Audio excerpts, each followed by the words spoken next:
Right. Oh, then they use the money. He's like, I'm gonna put you in and you. I was like, what was it?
He's just on it. He said, water. Yeah, we also. Got it back. That's it. Like my dad, that's big ones. They- that's good. That's a lead.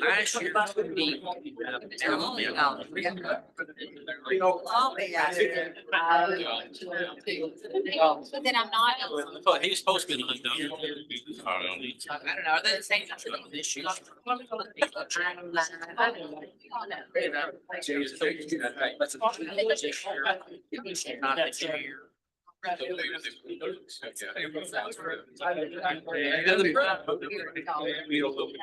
See.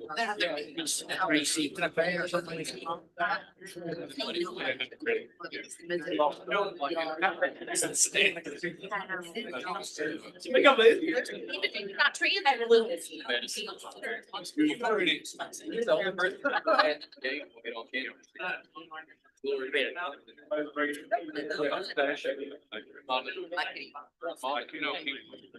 that's fun.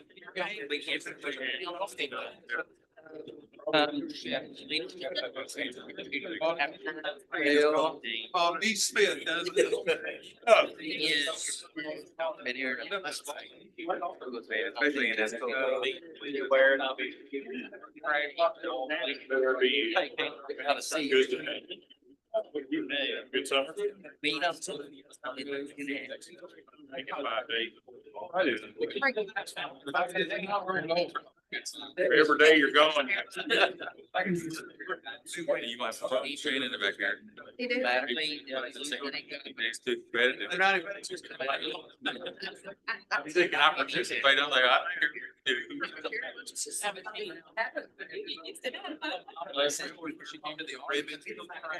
They have been.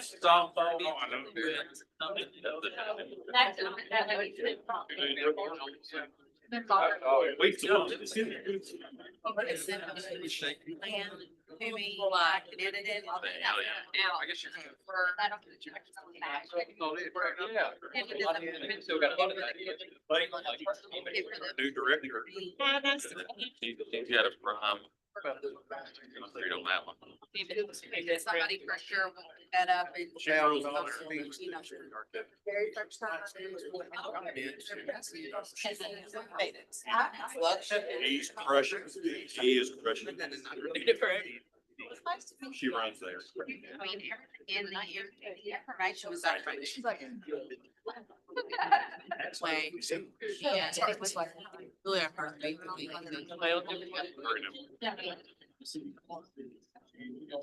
Good to, they're almost. Good afternoon. I would like to call this meeting to order. And at this time, we have Judge Cody Young from Caldwell County gonna do the pledge, and then following Judge Mac McGee from Muhlenberg County to an invocation. I pledge allegiance to the flag of the United States of America and to the republic which stands one nation under God, indivisible, with liberty and justice for all. Heavenly Father, we thank you for another opportunity to be here, this group of people. Thank you, Lord, for them and for their efforts and their work that they do in their communities. You bless us, bless our communities, help us, Lord, as we recover from storms. Pray for those, Lord, that's lost lives in the storms too, Lord. We pray that you be with those families. God, be with us as we go on through this meeting. We pray, Father, you get honor and glory from us, Lord. In Christ's name we ask. Amen. Yes.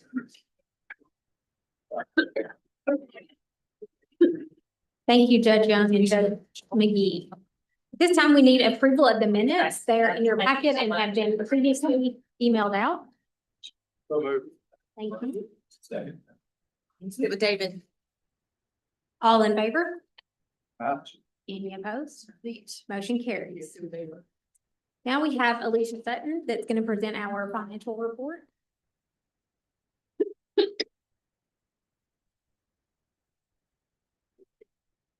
Good evening. Everyone should have a copy of your financial statement in your board packet. And for as of June, we should be at 100% because we are at the end of the fiscal year. We will continue to accrue expenses and revenues as we continue our closeout for the fiscal year. But as of right now, we have invoiced or received 76% of our revenue, and we've expended about 83.45 of our expenditures. So all line items are in and actually good on the budget. And we do anticipate after we do our accruals that our revenues will exceed our expenditures, and that'll end us with a strong financial fiscal year. Any questions? Not wanting a motion to approve. Make a motion. Thank you, Judge. Second. All right, thank you. All in favor? Any opposed? All right, motion carries. I might just add, you probably saw him pop up on the screen, but I appreciate Alicia stepping in for our treasurer or current treasurer before we move into new officers. But it's good to see Mayor Cotton on the screen, and glad to see him in the office and recovering well. A lot of folks have been thinking about you, Mayor. All right, moving on to our federal and state reports.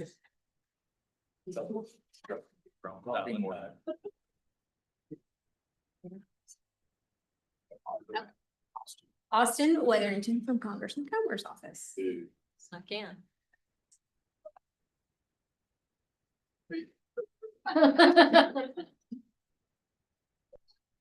Blocked in over there?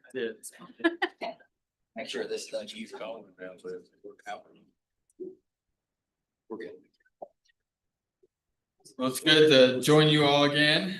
Just wanted to mention that this is Ann Claire's last PeADD meeting, so we have enjoyed having her as our intern this summer. I know Congressman Comer has enjoyed having her in the office. She has done great things, so we appreciate Hopkins County lending her out for us, and appreciate Mayor Cotton for the recommendation on Ann Claire as well.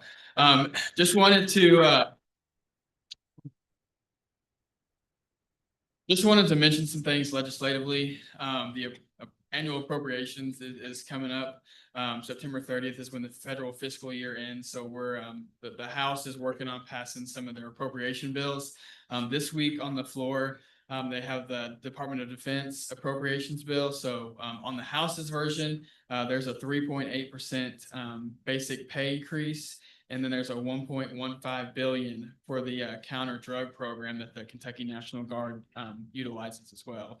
And then they passed the military construction VA bill. A few was passed on June 25th.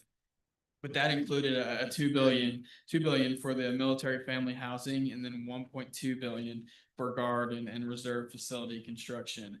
So got some good news before I walked in here as well, that there's a lot of priorities that the PeADD office has had that we've worked with Amy on. So hopefully those will be on the subcommittee this week. So we're looking for a lot of energy and water, a lot of the energy and water priorities, as well as some of our USDA community facilities priorities. We'll hopefully pass the committee, and then we'll be able to get it on the House floor in a couple of weeks. But again, just appreciate all the work you all do. Appreciate the PeADD. If we can be helpful in any letters of support, always don't hesitate to reach out to our office. And of course, I appreciate the opportunity to be here. Thank you all.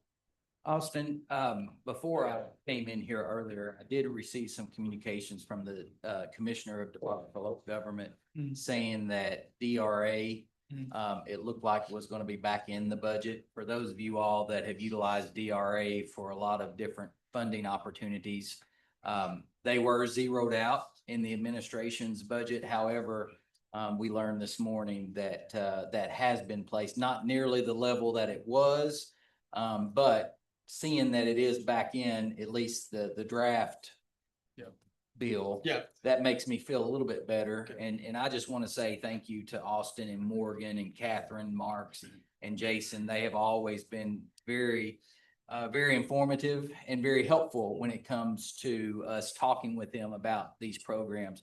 We've been advocating, especially for the Economic Development Administration, DRA, Community Development Block Grant. So and Congressman Comer, understands how important those programs are to your all's communities. So, appreciate you saying that, of course. And as we kind of go through this approach process, if there are any programs you all are hearing from associations or different things like that, please flag for us. Just so we can kind of be aware of what programs you all utilize and what programs are important to you all. Thank you. Thank you, Austin. Next, we have Greg Meredith with the Governor's Office. Right here. He's over here. Thanks for having me. I'm new to the Kentucky Transportation Cabinet Department of Rural Municipal Aid. I'm a field rep. Of course, Alex is not here today. I think he may be off, taking a week off. He asked that I come down. Fortunate enough to be able to represent Muhlenberg County and of course Todd County in the areas that I cover. Also work a little bit with the City County Bridge Replacement Program. I think we're going into phase 4 of that. The first 3 phases have been allocated completely and successfully at this point. So if you all have been approved for some projects, you should have gotten an agreement letter in the mail for you all to sign. So those programs are going really well. Of course, included in that, and I won't go through it, but you know, the flex funds, the 80-20 bridge funds, and of course, just the Plano, municipal and rural aid. So I'm here for any questions you might have.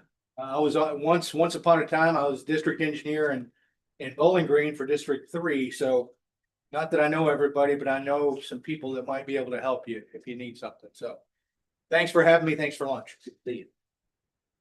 Thank you. Next, we have Chris Wooltridge with Murray State University.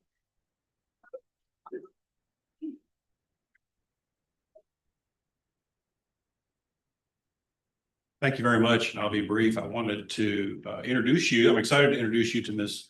Shannon Slade, who is the new director of the Hopkinsville Regional Campus that we have, as well as the Fort Campbell Campus, and just wanted to introduce her and have her say a few words. Good afternoon, everybody. My name is Shannon Slade. In January, I took the director's position at Murray State Hopkinsville and Fort Campbell, and we've hit the ground running, becoming more involved chamber members, getting plugged into the community, and most importantly, just getting our programs out there and how we can enrich our professional workforce. So if Murray State Hopkinsville can be of any service to you or your business, if you're interested in tuition assistance programs for your employees to level up, I would love to have those conversations with you, and I would love to speak with you. So thank you for this afternoon.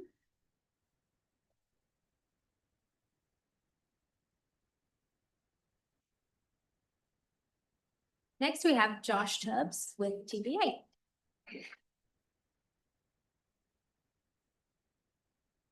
Thank you. Thanks, Jason, for allowing us to get up here and talk for a few minutes. Good to see everybody. First of all, thank you, Jason, and all of the staff that you have. What you do makes a huge difference. I've been at the local level in the past for several years, and our ad districts are a real gem in Kentucky, and appreciate you and your board for all the things you do for the communities you touch. So I'm excited to be here today, representing the government community relations team at TVA. I've got my teammate Scotty Scholler here in the room. Don't hear any boos yet, so that's good. Now, Scotty and I are kind of going around, as well as our teammate Janice Sublett in Bowling Green. We've gone through kind of a restructuring process. Many of you be happy to hear that Virginia Gray will be coming back to the state of Kentucky as Director of Community and Government Relations. Scotty, myself, and Jana will be teaming up and splitting up some responsibilities throughout our region. Scotty and Jana will be working with a lot of you at the local level. I'm going to be with a handful of counties as well, and then spending a lot of time with the state legislators and our congressional staff. So anyway, here to talk a little bit about that, introduce that concept, but also to go a little bit further as our team plans initiatives for the future. One of the things we'd really like to do is to structure a TVA 101 program for you guys. We're looking at rolling that out this fall, and I think, Jason, we're going to get with you on some potential dates, but because we know that our ad districts are a really good central place for these kinds of events, we'd like to actually do that here at the ad district office. So this would be a very high level update, if you will, but also just to introduce what TVA is, what we do, how we serve the Valley through economic development, energy, and environment, hitting on our missions. We feel like sometimes we can get far away from a lot of what we do, but also stay very centralized on some of the things we do as well. So we want to just give it an overview of that. And we're looking forward to doing that. We're going to do it in the purchase area as well, and then also in Barren River. So excited to kind of roll that out to you guys today. And again, we'll get with Jason on some dates and hopefully we can have a lot of you attend, but we'll be around. So if anybody has any questions, we'll be here to answer those. So anyway, again, Jason, thank you. And thank you all.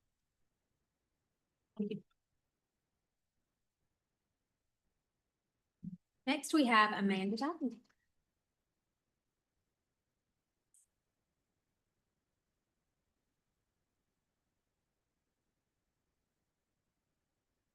Hi, everyone. I just wanted to give a little plug for a KLC event that is happening here in Hopkinsville in August. So this is going to be KLC's Economic Development Accelerator Program. And essentially it's a way for local elected officials to get more involved and have more experience in working in economic development projects. So myself, along with several of my colleagues, Carter Hendricks here, Ray Hagerman in Muhlenberg County, Elizabeth Griffith Mudd from Marshall County, and then Brittany Petty, a cabinet for economic development project member, will all be here working with KLC and the elected officials. So I can send the information to Jason to send it out to everybody, but it's a really great training program and it's been a lot of fun in years past when we've done it.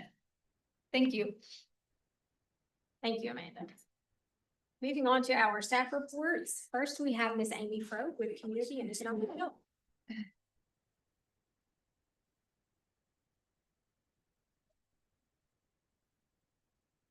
Good afternoon, everyone.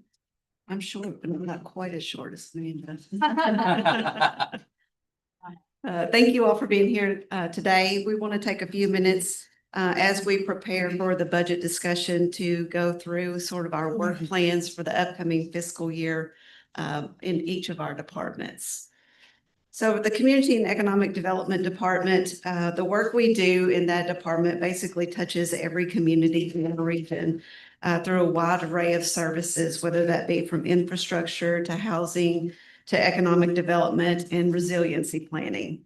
Our success is deeply rooted in collaboration with our local governments, state and federal agencies, and then of course you all as members of this board.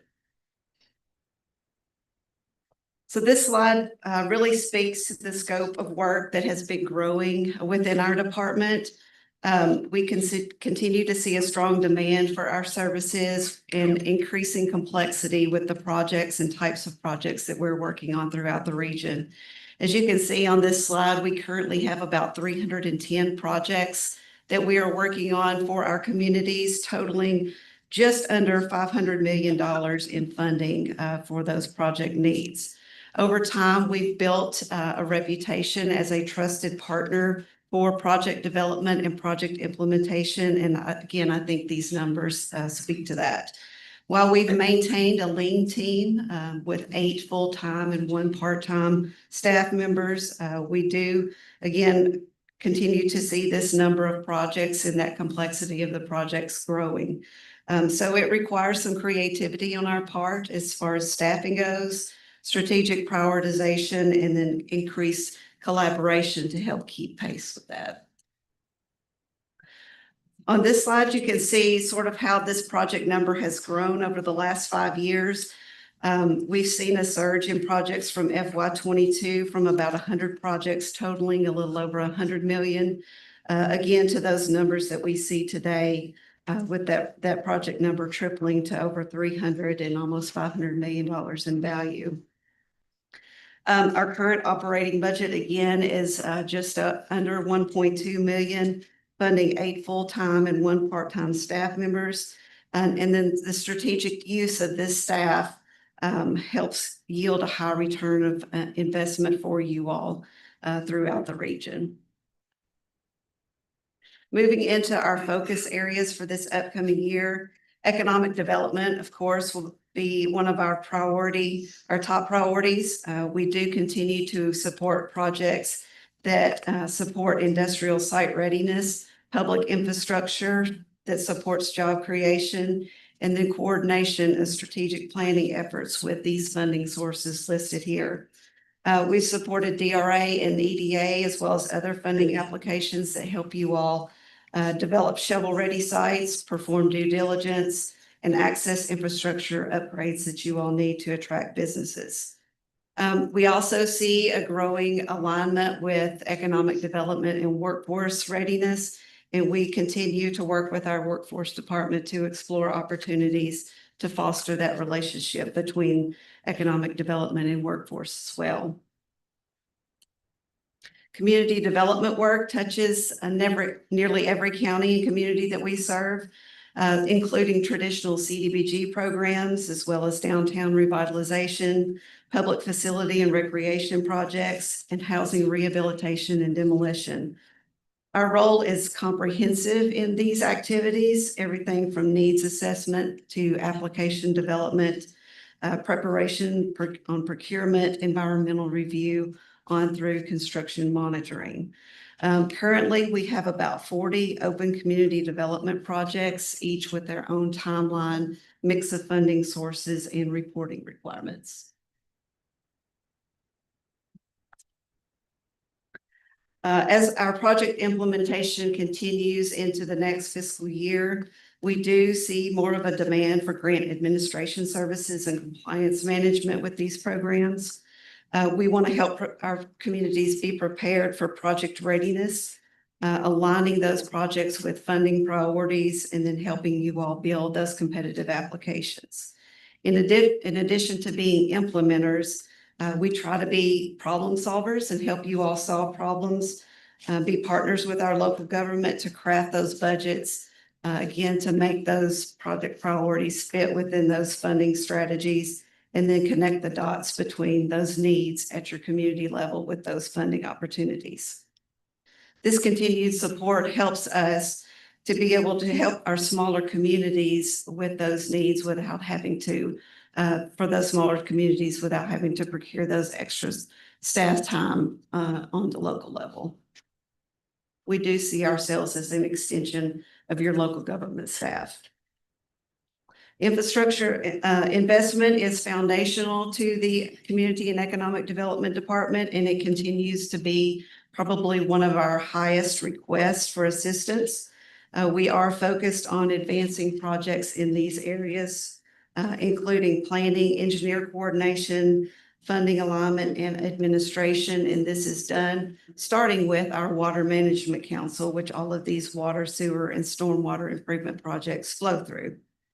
We are also seeing a renewed interest in regionalization in our infrastructure, especially in the wake of recent disasters. And we're having several conversations with entities looking at regionalizing those systems, consolidating asset management, and then looking again to that resilience against the natural disasters. Our planning activities continue to grow. We do assist local governments with comprehensive plans, zoning work, capital improvement plans, and policy guidance through our Regional Transportation Committee. These services are critical to positioning communities for funding and development and ensuring thoughtful growth that is aligned with your long-term goals. We also serve as the bridge between local plans and regional state priorities, making sure that our voice at the regional level is heard on the state and federal level through our shift prioritization process with our Regional Transportation Committee. An area that is not necessarily new to you all, but is new to our agency is disaster resiliency planning. In the last several years, we've seen several, unfortunately, devastating weather events that have impacted multiple counties in our region. So we began an initiative a couple of years ago to look at disaster resiliency planning on a regional level. Our disaster resiliency coordinator serves as that bridge between local elected officials and our emergency management directors. She is currently, Jamie is our disaster resiliency coordinator, currently leading the charge with a comprehensive regional training schedule, as well as playing a critical role in the development of the Disaster Leadership Council. And that Disaster Leadership Council fosters collaboration, encourages the sharing of lessons learned pre and post disaster, and enables joint planning efforts throughout the district. We continue to help our counties implement and update the Regional Hazard Mitigation Plan. That next 5-year update will be due in 2028. So we are looking at starting this fiscal year, looking for the funding to do that update for that program, making sure that you all maintain compliance and being eligible for those FEMA disaster funds. Also, we are currently implementing our PeADD disaster resiliency or emergency management drone program. As I've mentioned before, we were able to secure some funding to provide each of our 9 emergency management offices with drones that are capable of search and rescue operations, as well as other life-saving measures. In our GIS department, mapping is one of our most relied upon services and is the backbone for just about every project that we touch. It's used in grant applications, emergency response planning, economic development, and our infrastructure design. Our GIS team continues to deliver high-quality, customized mapping projects to support decision-making efforts for cities and counties. This GIS team of 1.5 supports nearly every department in our organization, and they are a great value to you all. One new initiative that we are looking at for FY26 is the launch of our drone services. Chris Miller, our GIS specialist, has received his FAA Part 107 license as a drone pilot. So we will be beginning these services beginning in this fiscal year to provide real-time, high-resolution aerial photography and video, mapping, surveying to support economic development, emergency management planning, or anything else that you all might find needs for is with drone-related services. And then we'll continue to seek out other special funding programs as they become available on a state and federal level. These special funding programs will allow us to pursue innovative or one-time opportunities that align with federal and state priorities as they become initiatives to our legislators and congressional representatives. These efforts often serve as incubators for future large-scale projects, and they allow us to stay flexible, creative, and responsive to your all's needs. So in closing out our FY26 work plan, we at the Community and Economic Development Department, we continue to operate at a high level to assist you all, and we're committed to continuing to serve in our communities with excellence. We thank you all for your support and your partnership in making these possible. Before I move on to a couple of other things, do you have any questions about our FY26 work plan? If not, I've got a couple of items in your packet that I would like you to refer to. One is a current funding opportunities notice, and the other is a flyer regarding our drone and professional services. It should look like this. But this current funding opportunities, it does include some of those special one-time programs that I referred to, specifically with some disaster-related funding through the Delta Regional Authority and the Economic Development Administration. So if you are interested in applying for any of these funds, please get with a member of our CED team and we'll help you out with that. The Kentucky Transportation Cabinet is conducting a rural consultation survey to gather feedback on transportation needs in rural Kentucky. This survey is conducted every 5 years and allows residents to share their perspectives on how to improve roads, transit, and safety in their communities. This survey is open until October 1st, so please take the time to complete that survey, share it within your communities, and encourage your citizens to fill that out. If you do need a link to the survey, just let us know and we'll get that out to you. And then lastly, I want to introduce the newest member of our CED team, Miss Lexi Pendleton. The back comes to us from Christian County with a background in working in public health education at the Hopkins County Health Department. If you all would please join me in welcoming Lexi to the organization.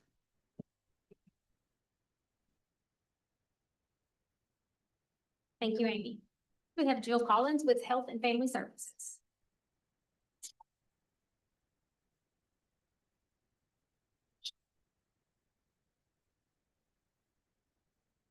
Good afternoon. We're going to talk about the Health and Family Services Department and specifically our role as the Area Agency on Aging. So in Kentucky, all 15 area development districts are the designated area agencies on aging. And this is a federal designation which allows us to serve as the area agency on aging in our respective districts. So as an area agency on aging, we create multi-year plans for the development of a comprehensive service delivery system to meet the needs of older adults and individuals with disabilities within our service area. We provide information and we advocate for available services and programs and policies that impact our seniors and those with disabilities within our service area. And through that designation, we coordinate funds from the Older Americans Act, state general funds, and other grant funds, which all support our service delivery system. And I always like to mention that these programs really impact everybody. We're all getting older every day. We're all aging. We're either going to have a parent or a grandparent that may need services. And many of us may become a caregiver at some point in the future or have someone in your family that needs care. And so we're happy to serve as that portal of care for our communities. This is a little more of a comprehensive listing of our services. And so if you have questions about any of these as I move through, just raise your hand. But our Title III services are those federal services that are funded through the Older Americans Act at the federal level. We also fund and oversee our senior centers and the nutrition services that are provided through those senior centers. We offer health promotion and disease prevention programs. Our state general funded program through home care also offers in-home services. We provide the expanded senior meal program, and through a commitment through the state of Kentucky, any older adult age 60 and over has access to a meal. We are a home community-based waiver provider through the Medicaid waiver programs. We offer both the traditional and the participant-directed services component. Through the Older Americans Act, we're also the National Family Caregiver Program here. We offer the Long-Term Care Ombudsman Program. We have the Benefits Counseling Program, which helps individuals navigate Medicare open enrollment. I don't know if any of you have had to do that on your own or help a parent or a grandparent with that, but that's a very complicated process. And we're fortunate that we have trained certified benefits counselors in all of our senior centers and out in our counties. We provide legal assistance through a partnership with Kentucky Legal Aid. We serve as the Aging and Disability Resource Center, which is a one-stop call center where individuals can access services that are provided through our agency or be connected with services that are provided through other community partners as well. We also fund and administer the Senior Employment Program through the Department of Labor through Title V, and the Kentucky Caregiver Program, which serves grandparents raising grandchildren. I like to call these next programs specialty contracts just because a couple of them are specific just to our area. And then our MIPA program, over the years, that funding has kind of ebbed and flowed over the years. We've had the program, it's gone away, it came back. And so that program helps individuals with their Medicare Part D premiums. We are part of a national strategy for suicide prevention grant. We're getting ready to start year 3 of this 3-year grant, and some research projects that are taking place and a lot of focus on the number of deaths by suicide in our area that are specific to individuals that are over 60. So this has been a very eye-opening project that we've been a part of for the last 3 years, and we're hoping to continue that long after the grant is over by the development of our Suicide Prevention Task Force. The next one is our Veteran Administration project, which is our Veteran Directed Care Program. And I'm going to talk a little bit more specifically about that in a moment. Since 2016, we have been a provider of the Veteran Directed Care Program through contracts and a veteran care agreement with the VA. And so really over the last 18 months, we have gone through a major expansion of our Veteran Directed Care Program. We were identified as what originally began as one of 5 super hubs across the nation. We are now one of 4 super hubs across the nation. We did lose one of the super hubs along the process of the expansion. But currently, through our Veteran Directed Care Program that is administered here at Penny Royal Area Development District, we are in 6 states and have partnerships with 11 VA medical centers. Through those partnerships and expansion into those other states, we also subcontract with 19 other area agencies on aging to provide the direct case management and field work directly with those veterans in their homes. And you can see a list of those up here. And so because of this super hub, veterans have access to this program in multiple states that we cover. And we also have a very great thumbprint here in Kentucky as a result of our expansion. Community involvement includes a variety of different ways that we're involved within our communities. We're a major sponsor of the Penny Royal Senior Games, which promotes healthy aging and active lifestyles. We have 3 chapters of our Elder Abuse Council, which provides education on how to recognize, report, and the prevention of elder abuse. We have a Mental Health and Aging Coalition. We have multiple avenues of how individuals can access our Alzheimer's support groups, specific to caregivers of individuals that have dementia. We're also a partner with the Alzheimer's Association and the Walk to End Alzheimer's to help fund research to help find a cure for Alzheimer's. We have multiple grandparent support groups for grandparents raising grandchildren. We are in the process of building our suicide prevention task force across the district as part of our national grant. We do outreach and community events in all of our counties, state level, and many times at the national level as well. We also have strong partnerships with AARP in our area.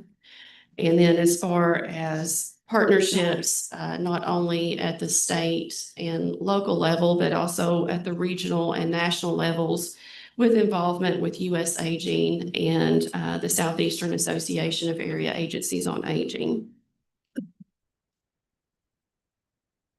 We have subcontracts with providers that are secured through a procurement that happens every 3 years.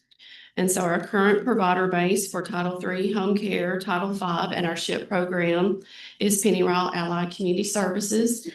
And then a partnership with Kentucky Legal Aid for our legal assistance programs through our Title III Older Americans Act.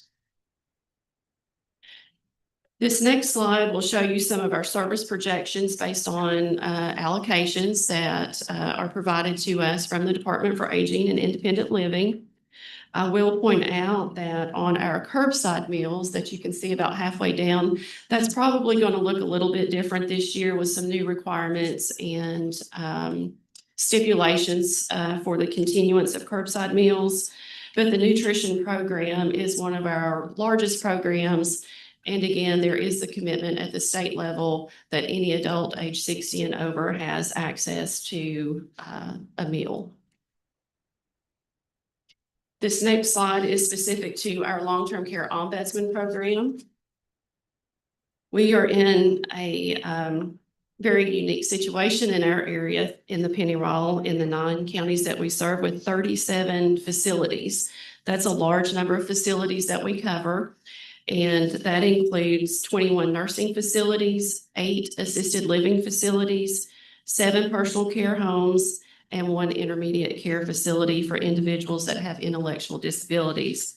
That's a total of just over 2,700 beds that our long-term care ombudsman provides support and advocacy to those residents who reside in those facilities. You can see that we do that with the assistance of volunteers as well. And you can see that we have 11 volunteers right now. We're going through another volunteer campaign to recruit volunteers for that program. And then as far as consultations, we do project that we will do just at 1,200 consultations in those facilities for fiscal year 26. Service projections for home care and our expanded senior meal program are listed here. That includes our homemaker program, personal care, assessment by our case management staff that are part of the area development district, case management numbers, you can see those. And then through our expanded senior meal program, you can see the number of meals that are forecasted to be provided in our area this coming year.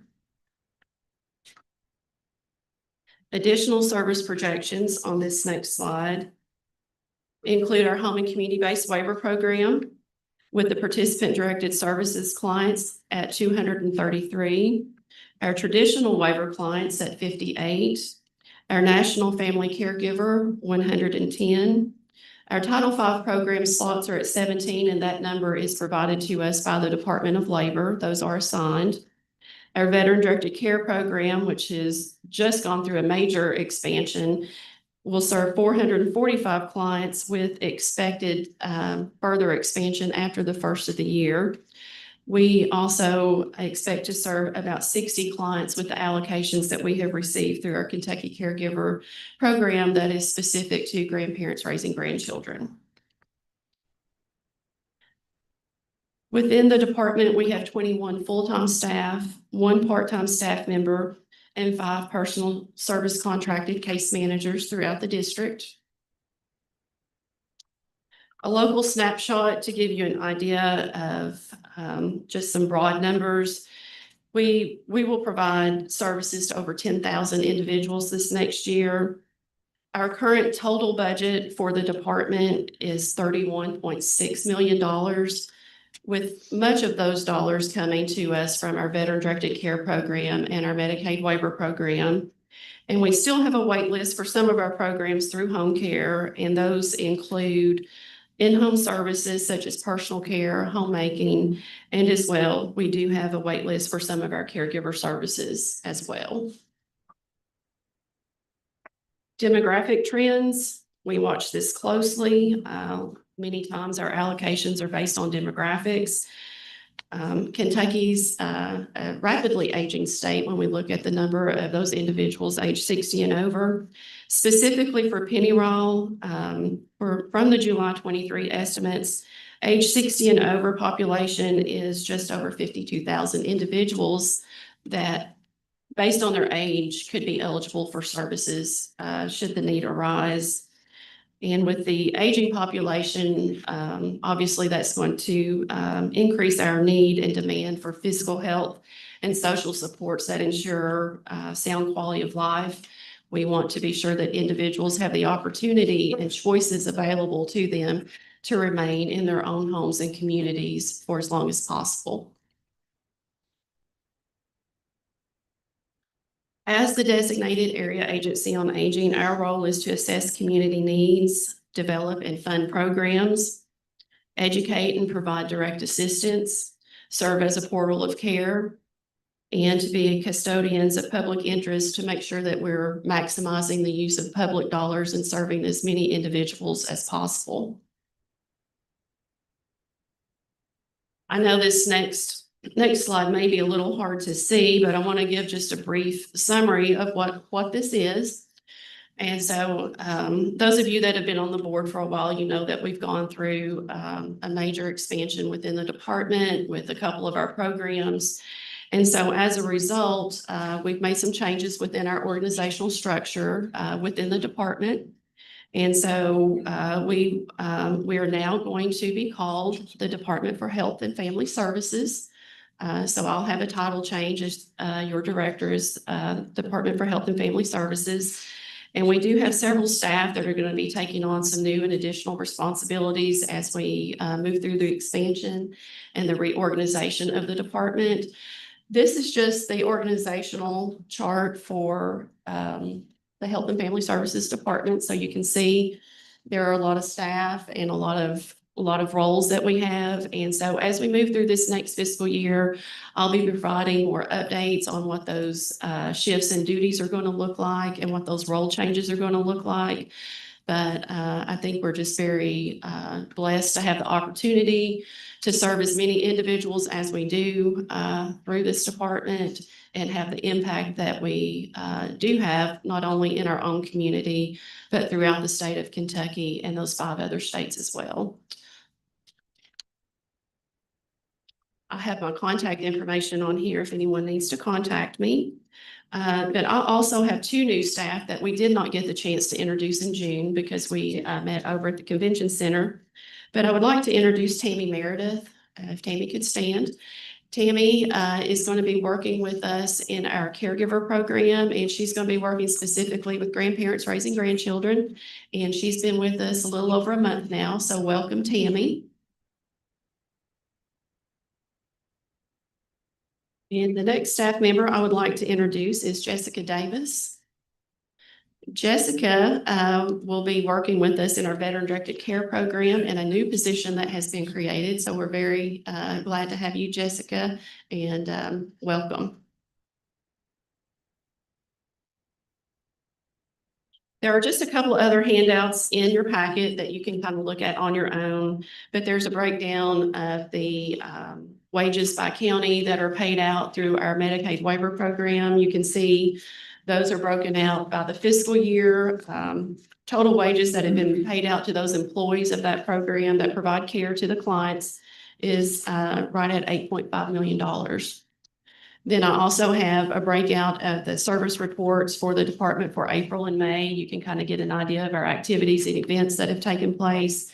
And then, of course, we always provide you the breakout by county, by service of our waiting list. And so if you have questions on any of that, just feel free to see me after the meeting. So thank you. Thank you, Jill. Next, we have Ms. Sheila Clark with our workforce.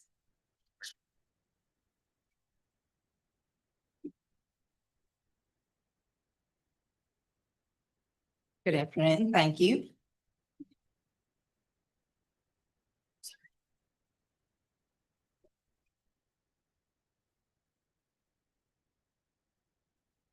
Make sure I can see it along with you all.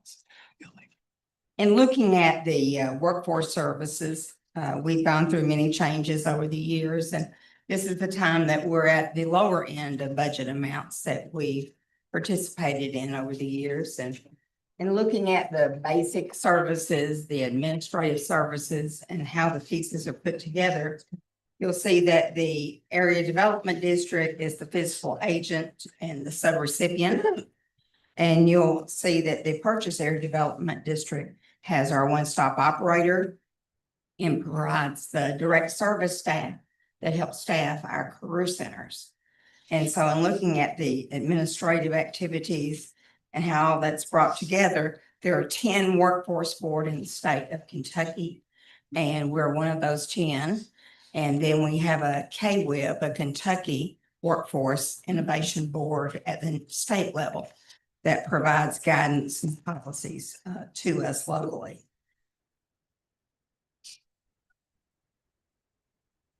And looking at the services that we have, we want to mention that the services are for youth, adults, dislocated workers, and then other special populations at times.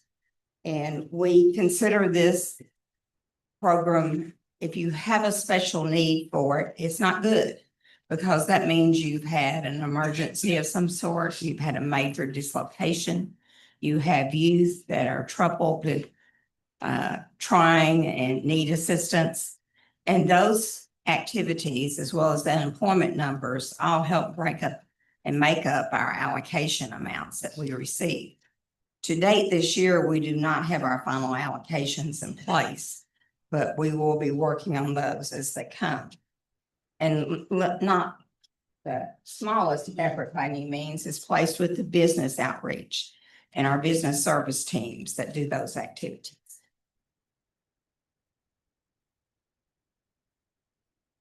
And looking at the youth activities, we have 4 contractors for our youth programs. 3 of those are out-of-school programs through our 3 community colleges, and 1 is an in-school program at Christian County Board of Education. We do have an activity called Putting Young Kentuckians to Work that we thank the Kentucky Legislature for giving us those funds to operate that program. And this is our beginning, our 2nd year in that program, and we're putting people to work. Those young adults that are reaching out maybe for their first meaningful job after a job in high school and in the summers. And that's been successful so far, but our regular ongoing activities keeps us going throughout the year, as well as the new opportunity to serve more of our youth that are at risk. In our workforce services, we want to place special emphasis on Fort Campbell. And we do have staff liaison that works at Fort Campbell with the normal activities of day-to-day life as individuals transition from the military into today's workforce. In those opportunities, we work with economic development for some of the activities that they place at the centers. And then we also work with city and counties for special events to try to make that transition focused on some of the counties and cities nearby, rather than them returning to a hometown.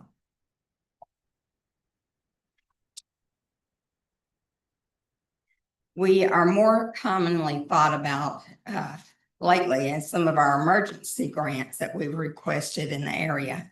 And if you remember, we had a tornado grant for a period of time, and that grant has expired. We have requested through the state of Kentucky, a Kentucky Storms grant to kind of capture everything that's happened in the last year or so and put it in one big grant. And the state of Kentucky requested $10 million in that grant. And so far they've received $1 million of those dollars. We will have a portion of that $1 million, and hopefully over the 3-year period, we'll be able to draw down a little over $1 million.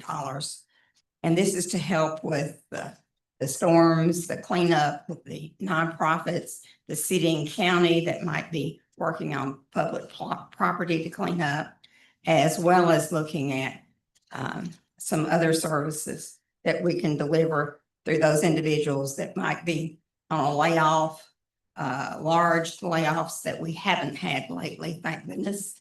We don't need that and the storms going on at the same time. But those are some of the activities that we do with the emergency services. And looking at the Career Center activities, we have 2 comprehensive centers. In the state of Kentucky, there's 14 comprehensive centers, and we do have 2 of those, Paducah and Hopkinsville. And then we have other affiliate sites as JobNet and Madisonville, and then our work at Fort Campbell, as well as in Mayfield, and looking at those activities being staffed by some of those direct services staff, as well as others. I tried to move through this quickly because I know there's some other speakers today. And in looking at that, the West Kentucky Board has a 42-member board that you as judges appoint. And looking at our activities that we do, we keep you updated by bringing it to you at these monthly meetings. And we have 5 locations for our career centers and approximately a $4 million budget for that. And looking at that, we're always seeking additional resources. And I think you heard Amy talking about working with the workforce and trying to secure additional dollars where maybe there's other activities we can join together on to try to find solutions to help our cities and counties. We did want to mention that we're trying to put a workforce consortium together, that meeting of the judges that has to have the supermajority. I need 12 of the 17 judges to attend. So we're working on that date. And then our emergency grant information, we'll be bringing that to you as well. Are there any questions? If not, that concludes my. Thank you, Sheila. Next, we have Alicia Sutton with an administration update.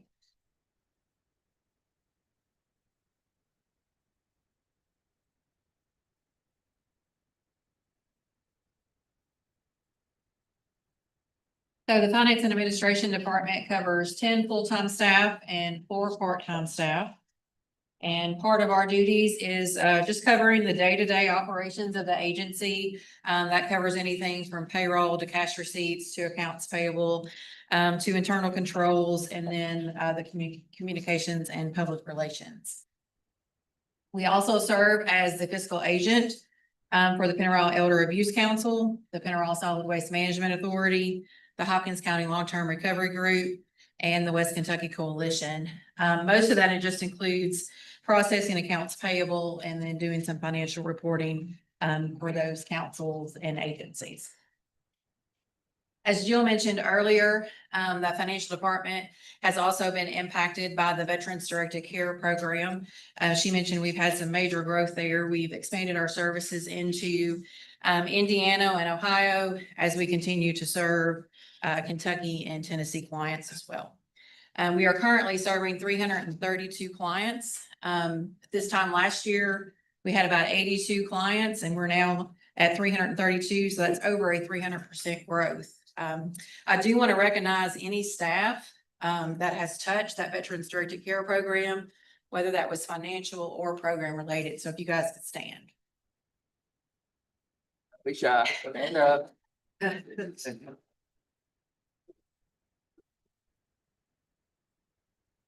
These guys have done a tremendous job in expanding this program and reaching additional areas. And I also want to mention Jackie Miles. She continues to work with us part-time. She was involved in the earlier part of this implementation. And also Miss Sherry Chambers, who also works at the front desk. She's been very helpful in doing a lot of data entry for us. So I want to recognize the two of those as well. And we are looking at fiscal year 26. We're going to manage right at 13 million in individualized budgets for the Veterans Directed Care Program. For the home community-based waiver program, as Jill shown on her slide earlier, where I think she had 233, so we've added one since I did my slide. So we're at 232 clients, and we're managing a little over 11.1 million in individualized budgets for the home community-based waiver program. So what is the impact of these financial management services? So I do want to point out that our budgets for individuals average anywhere from $36,000 to $48,000. And a facility-based care is averaging 84,000 plus. So that's about a savings of over $20 million for the areas that we're currently serving. Additional impacts, job creation and local employment in your areas. We're also generating state and local tax revenues that go to your counties and to your communities. And also stimulating the local economy, because workers are spending their dollars in your area, either on groceries or fuel or other housing related expenses. For fiscal year 25, this is what we served, and there is a copy of that, these tables in your packet. So for VDC, we were right at 5 million, and for home community-based waiver, we were a little over 8.5 million. So looking at a total of a little over 13, close to 13.5 million that we served in fiscal year 25. And that's looking close to 25 million for fiscal year 26. So the improvements and initiatives that the Finance and Administration Department will be working on for fiscal year 26, due to the growth of the Veterans Directed Care Program, we will be implementing some software for the program and the financial side to help manage these clients. We're upwards in the 440 with those that we have pending right now. And we have data everywhere. If you ask any of the staff, they'll tell you it's hard to locate the data.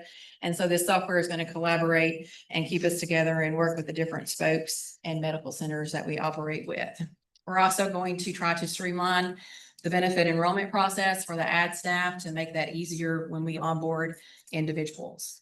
We're going to continue to streamline our electronic processes to reduce manual errors for the staff. And then as always, we'll continue to strengthen internal controls for audit readiness so we can have excellent audit reviews. If there are any questions, I'll be glad to address those. If not, that concludes my presentation. Thank you, Alicia. Okay, moving to new business, our monthly code of ethics report. We have no issues to report. Next, we have Mayor Oscar Green for the installation of officers in the office.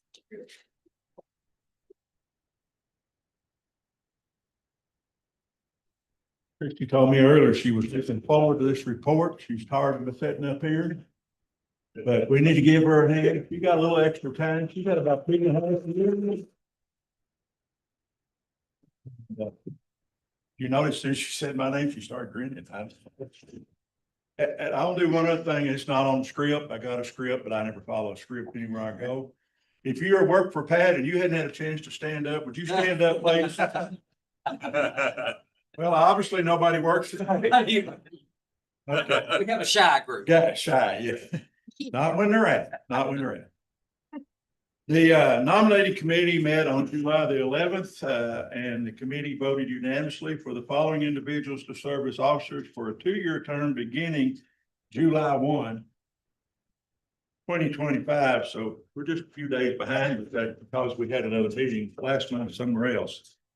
For the next 2 years, Chairman Judge Todd Mansfield from Todd County, Vice Chairman Judge Cody Young from Caldwell County, Secretary Mayor Kevin Cotton, Hopkins County, and Treasurer Lee Wilson from Lyon County. Are there any other nominations from the floor? Or Yeah, no, sir. Christie said anybody mention her name is gonna get shot. Something like that. If not, Madam Chair, I would make this report in the form of a motion for full board action. Okay, we have a motion. Can I get a second? Thank you. Judge. All in favor? Aye. Any opposed? Motion carries. All right, this time I would ask all those who are elected to office to come forward. You stand over here to my left. If you want to stand in front of the right, I don't care, in front of the table, it doesn't matter. Wherever Melissa tells you to stand. Wherever, Melissa's taking pictures. Mayor Cotton stood up too. He's online. Well, online, you know, I can't resist it. I'm glad that Mayor Cotton's doing all right, but it was also good to find out he had a heart. Some of you would appreciate that more than others. Okay. You folks have done this before, so raise your right hand. I do solemnly swear that I will support the Constitution of the United States and the Constitution of this Commonwealth and be faithful and true to the Commonwealth of Kentucky, so long as I continue a citizen thereof, and that I will faithfully execute to the best of my ability the offices of Chairman, Vice Chairman, Secretary, and Treasurer of the Penny Royal Area Development District according to law. And I do further solemnly swear that since the adoption of the present Constitution, I, being a citizen of the state, have not fought a duel with deadly weapons within this state, nor out of it, nor have I sent or accepted a challenge to fight a duel with deadly weapons. Nor have I acted as a second in carrying out a challenge, nor aided or assisted any person thus offending, so help me God. Say I do. I do. Congratulations, y'all are now official.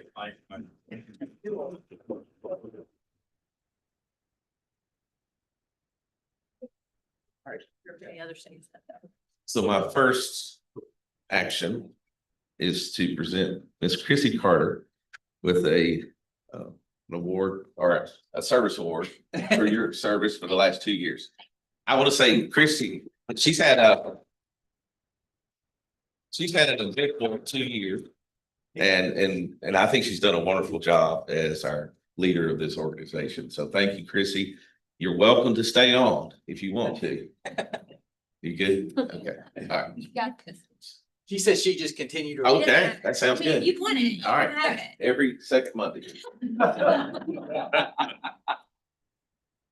Thank you all. I would like to say thank you for your support during this, the last 2.5 years. It's been fun, and you all have for sure made it easy. Okay, next we have our budget, fiscal year 26 budget approval with Alicia Button.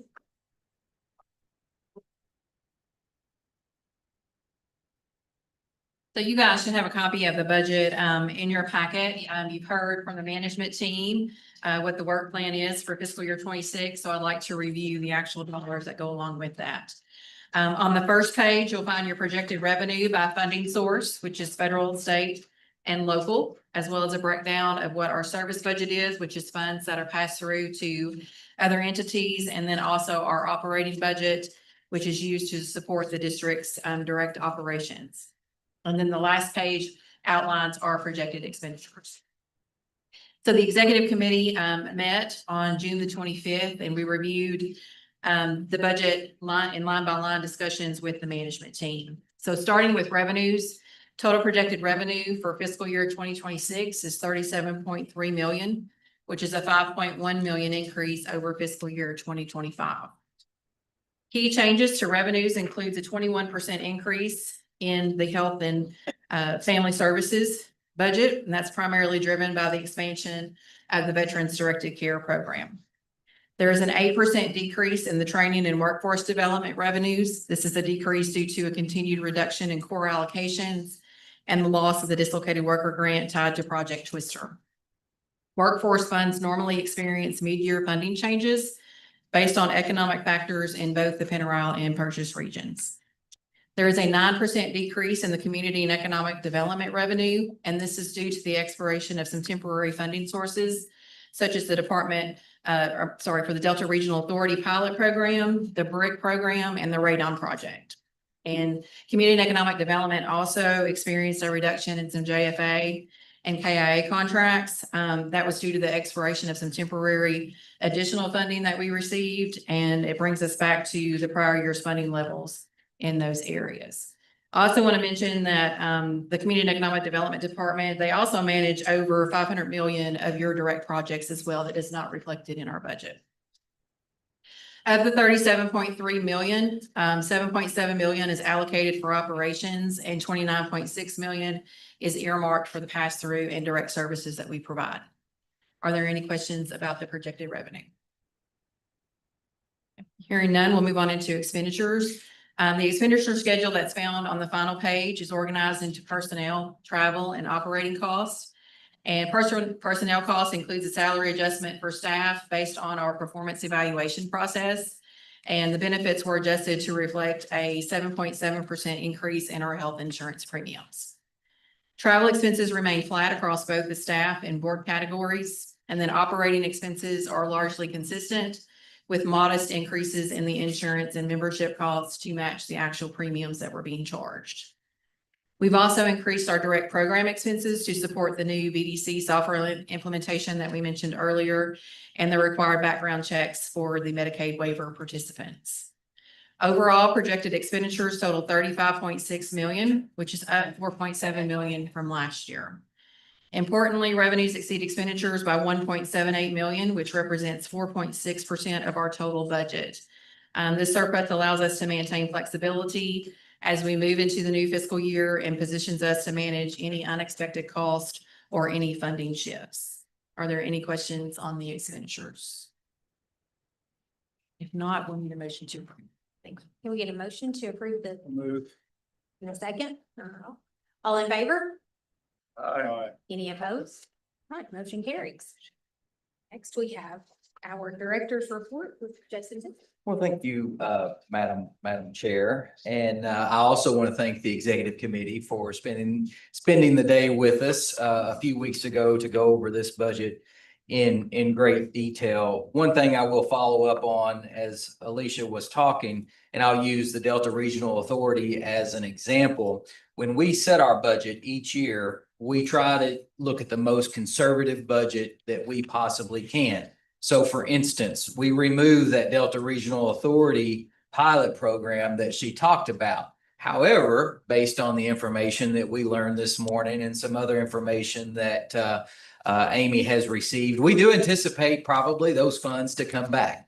as Congress does work through that budget process. So again, just wanted to share with you all that we do take the most conservative approach as we can with putting our budget together. That's why we come back to you all typically in January to do those budget amendments, and just like you all do with your cities and counties and businesses that you operate. So just wanted to say that. But I do hope that you all have found today's presentations informative.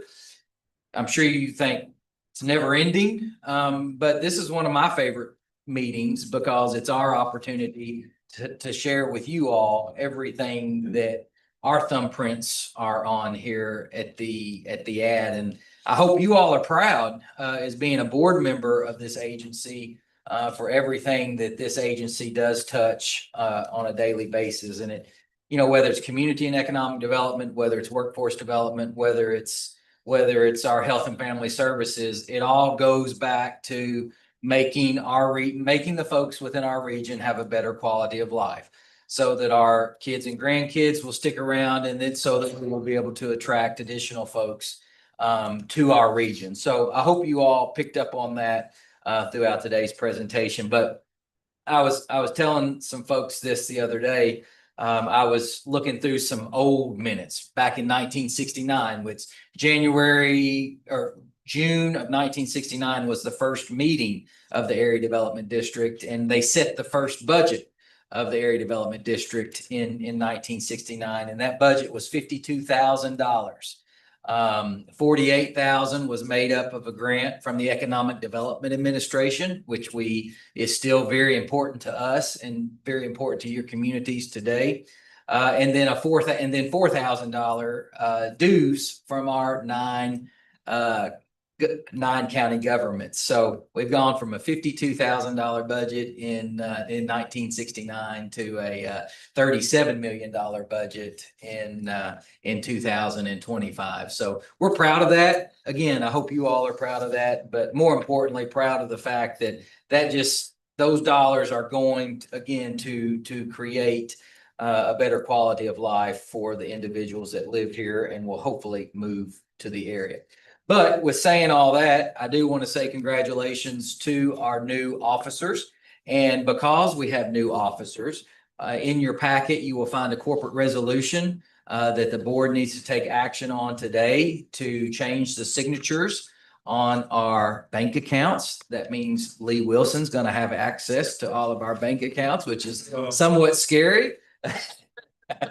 But anyways. We do need to take official action on that, Madam Chair. Can we get a motion for the corporate resolution? All right. Any of us? I'm sorry. I don't know what I'm doing. It's my last meeting. All in favor? Any opposed? Motion carries. I also want to say a word of thanks to Chrissy. Chrissy, you've been a strong leader and a great friend over the past. What's wrong? Consistent, level-headed, and so I appreciate everything that you've done for me and done for our organization. She's not going anywhere. She, as being chair, she will continue to serve on our executive committee and full board. So, but thank you. But we do have one other thing for Chrissy. For those of you all that have traveled with Chrissy knows her affection for ice cream. So we do have a gift card for your favorite ice cream shop. And anyway, thank you. Thank you. Very unnecessary. And again, you all have made my job very easy. So couple more things. We do have a couple of new board members in the room. One individual couldn't be here with us today. That's Karen Solis. She's had a planned vacation, but she is the chamber president in Hopkins County. We look forward to having her join us. And then with us, we have Randy McCarty from Muhlenberg County and Andy Swansea, both of those from Muhlenberg County and both retired educators. So welcome to the board. Look forward to having you all and having your input on what our organization does. So give them a warm welcome. And then last but not least, in your packet, you will find information about the upcoming NATO conference in October. This is their annual training conference that moves around each year. This year, Salt Lake City, Utah. So we're looking forward to that. It's an opportunity for you all as board members to go and hear about other things that regions across the country are doing and hopefully bring back some best practices. It's also a time which I feel is as equally or maybe more important is a time for our board members to build those personal relationships and so that we can cross those county lines and those city lines to work together. So if you're interested in attending, we are going to be looking to make those travel arrangements fairly quickly. See Melissa ASAP so we can get that done. Thanks everybody for being here. Appreciate your all support. If you have any questions, oh yes, Mike Cherry, you all want to talk about that quickly? Yeah, if you got a second, please. So I think everybody in the room knew Mike Cherry. He was long-term state representative for fourth district. He also retired as a captain from the Navy, served our country with distinction and honor. And upon his urging of the state, was able to seek and approve funding for the relocation and expansion of US 641 between Crittenden County and Lyon County. That stretch of road goes through Crittenden, Caldwell, and Lyon County. And in an effort between all three counties, we petitioned our state legislature to consider memorializing that stretch of highway in his honor. So July 29th at 2 o'clock, the governor and Rocky Atkins and some other folks are going to be down to our office there in Marion at the Crittenden County Office Complex to dedicate that highway in Mike Cherry's honor. So it's going to become the Mike Cherry Memorial Highway. So I would like to invite anyone who knew Mike, who might know and remember Gail, long-term mayor, Princeton. I know she's going to be there and her son. So look forward to that day, and hopefully several of you all will be able to make it up for that. And I received an email on that this morning. I'll forward that out to all of our board members to make sure that they have that. So thank you. That's all I have, Madam Chair. All right. If there's no other business, I need a motion to adjourn, please. All right. Can I get a second? Second. All right. All in favor? All right, motion carried. I don't think it on. Video guys, documents.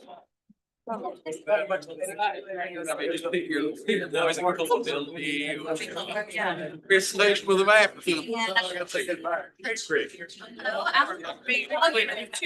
all you. I'll let you know what comes down. Next meeting. That's what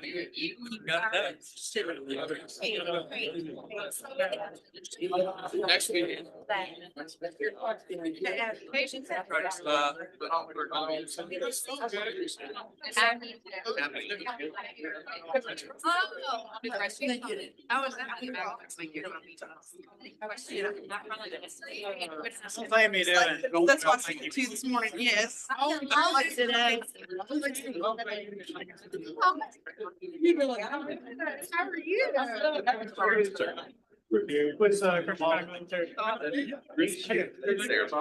Yes. Wherever you like.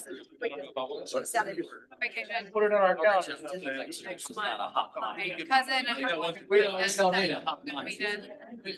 There's some comments I made about females. Floating around in the ether. Yeah. What are we doing? May as well be my cousin too. Is that all? I mean, I grew up calling. Hey, let me think, I was a principal. Oh, well, there you know something, being a teacher, don't you? Yeah. Oh, I know it.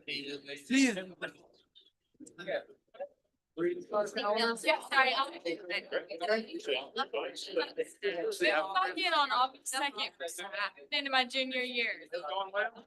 Next year, so Sorry, I almost. And it's when I said, as soon as I heard it, look at my work. I did rock. Back to Nashville. Get ready. Thank you so much. I've never been there before, so I just drive off the mountains. I feel like the daughter party. Forget about it. Check this.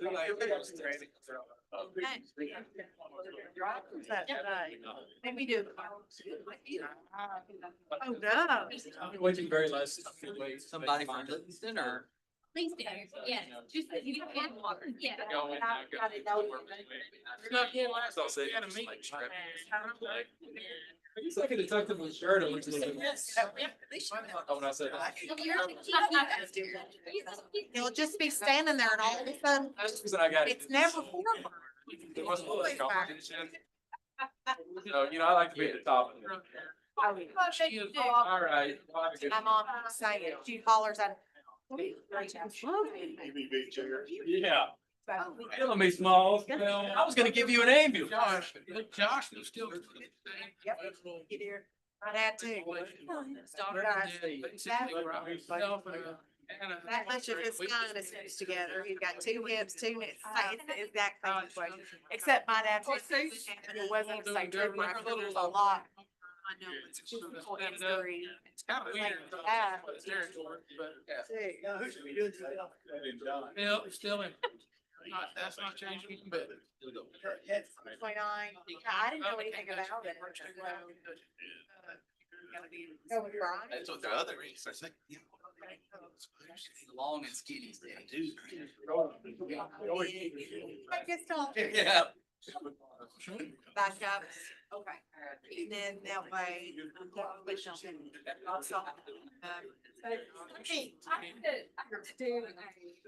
Let us.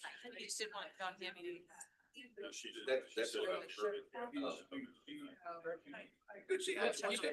He says that on. I didn't know if you recognized me or not. I don't know if you recognize me or not. It's been so long. I know he is personally. He did. It's always good. Every time. We both. It's just one of those things. He's, Welcome. I mean, you know. Sounds funny. He's gonna be careful. Well, Should see. He just recently. I love it, I love it. Clean it. Laugh it down. We need to make it a plan to try to get together. Mom and Dad want to talk about you. Why are you laughing? So I wouldn't know the names. You gotta find that out. We can't have all that. No, is he back in trade? All right. We definitely need to get everybody together. Got a lot of concrete. And I bet he did. Who's glad that was her laughing? Good luck on your breath. Listen, they make it easy. We, which, of course, Doc, I don't know if you heard, Doc passed away. But we were at his visitation and that's all we were talking about. Ray White. Do we need to find some dates or? Okay. Just don't know if they show it. Well, let's go back to my office and we'll get our calendar. There's Room. Your section is North and Green. You're senior, you got to be with me. Yeah.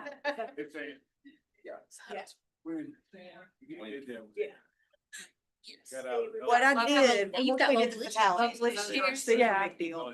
But anything else that sounded like it could be related to the roadway width and shoulder. We can start looking. I to this day,